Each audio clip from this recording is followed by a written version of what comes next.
Friki de Bici, riding my bici around the streets of Valencia, Spain, as we do, well, really almost every single day now. I'm in a very bike lane heavy part of the city, which is really most of the city. Valencia's bike network and bike infrastructure is extensive, and it has led to a massive increase in cycling. I read somewhere that cycling has increased by like 40% over the last 10 years. And there's no question it's because of this bike network they have installed and continue to install around the city. Apparently the conservative government that's in place now isn't quite as behind the program as the previous socialist government was for several years. There was an Italian guy who was the head of these efforts who did just an extraordinary job. And it increased cycling, go figure. And all around the world, you'll find that good cycling infrastructure leads to more people cycling. It just makes sense. Even though bike lanes aren't the end-all and be-all, if you put them in, it gives people the sense that, okay, like, that might be safer. And in many instances, it absolutely is safer. So you're going to get more cyclists on the road. Not all the time, but a lot of the time. And it's a concept called induced demand. If you build it, they will come. So you build bike lanes, you build cycling infrastructure, and you get more cyclists. So in Canada, and I referred to this in yesterday's video, starting in Ontario, which is the province just across the border from, well, where I grew up, in Niagara Falls, New York, you can go right across the border to Niagara Falls, Ontario, which is only about hour and a half away from Toronto, which is where my dad was born, which afforded me the right to Canadian citizenship, which I have on paper. I don't have a passport, but I am technically a Canadian citizen. And I've been to Canada more times than I can count. I love it there. It's a great country. And I'm really, really proud to see Canadians standing up to Donald Trump and the United States right now at a time where they're just being disrespected. And it just, we won't even get into that, but good for Canada. At the same time, I'm disheartened to see that in Ontario, there's a conservative politician or two, likely backed by some anti-cycling, pro-car folks, who is trying to get bike lanes removed from parts of Ontario, I believe a lot of it in Toronto, which is Canada's biggest city and obviously the province's biggest city.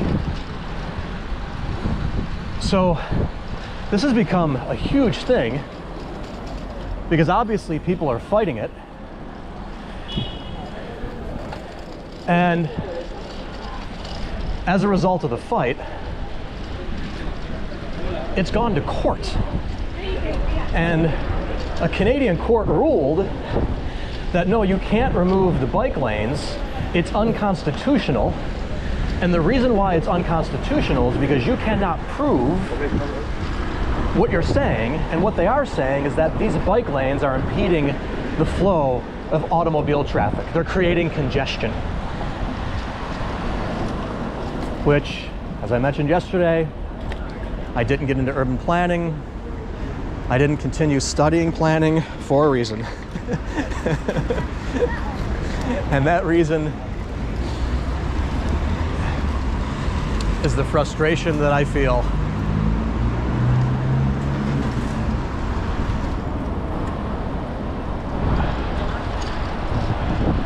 over this subject and subjects like it. We need to get rid of the bike lane and put in another auto lane, a car lane, because there's congestion. The bikes are creating the congestion. We need more capacity to carry cars and help traffic flow. That's their argument.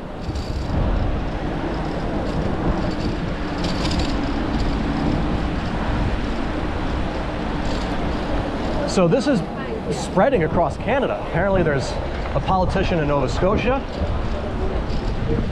There's a politician in Calgary and in Edmonton, both cities in the province of Alberta, which is a big oil-rich province and is known as one of the more conservative, the most conservative province in Canada. They're trying the same in Calgary and in Edmonton. Definitely in Calgary. That theory of induced demand is something that I learned in urban planning.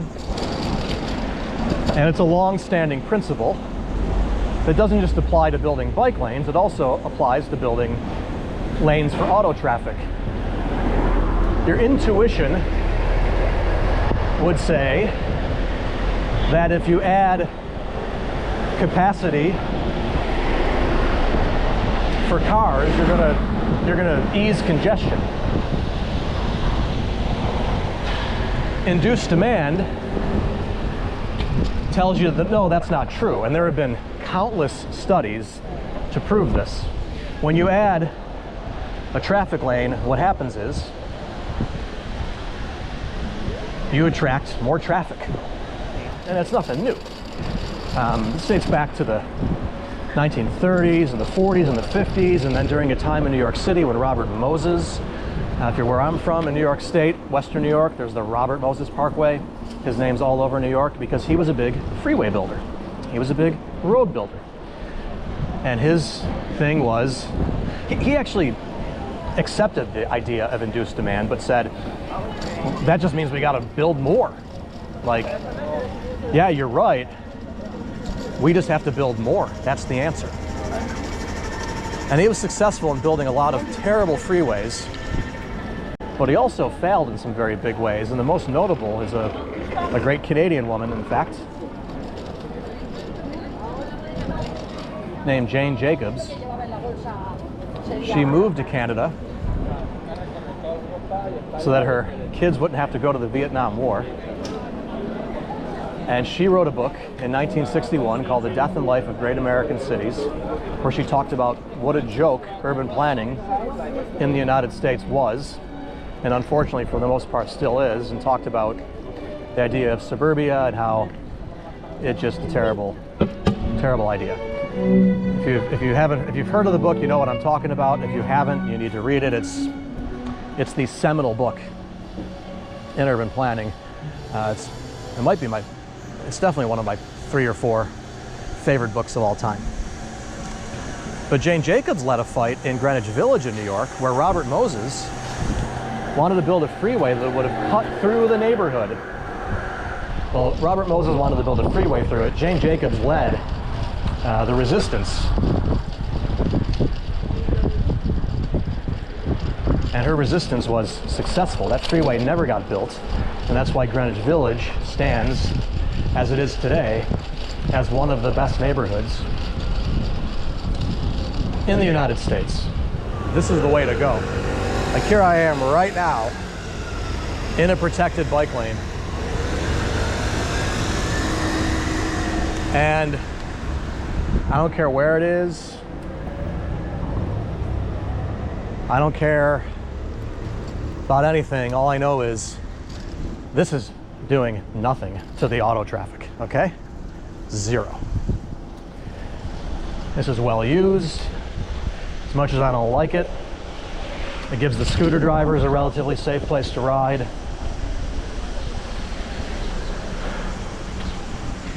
And it should be, like, there are certain mandates that cities have in terms of transportation planning, and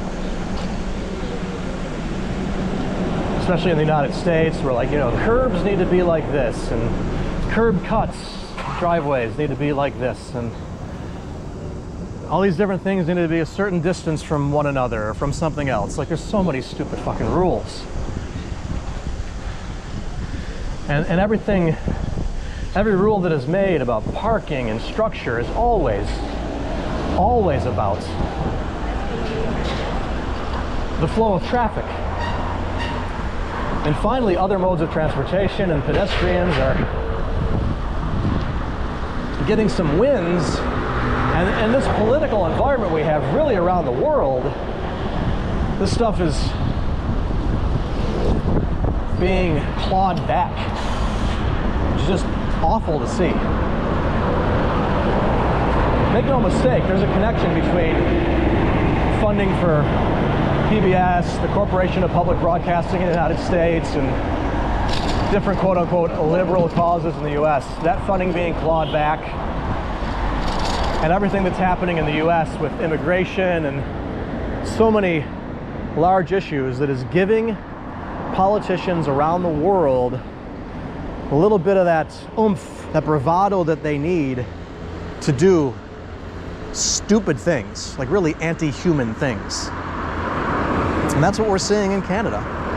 Like, this bike lane right here is not hurting anybody, including all of these cars. And right now there aren't that many of them in Valencia, but this street can get somewhat busy, including these cars that are going by.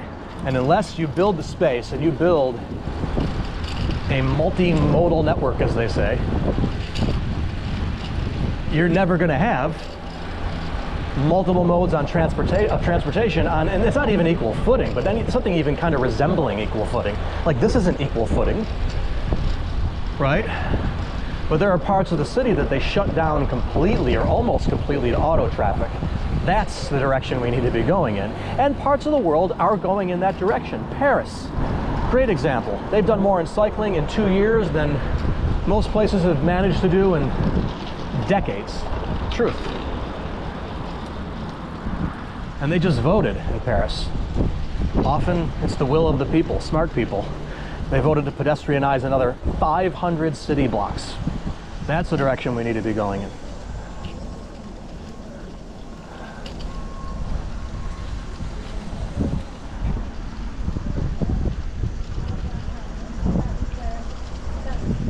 It is pretty cool. That's probably a good way to end the video today. Thank you so much for watching. We're going to talk more about bike lanes. I'm going to try to compile some of the different bike lane controversies happening around the world, and we'll talk about them in a future Friki de Bici video. For now, thank you. Please like the video, subscribe to the channel, check the links in the description if you want to support this project, and subscribe to my Never Retire newsletter. As my favorite YouTubers in Valencia who are Argentinian say at the end of their videos, hasta luego!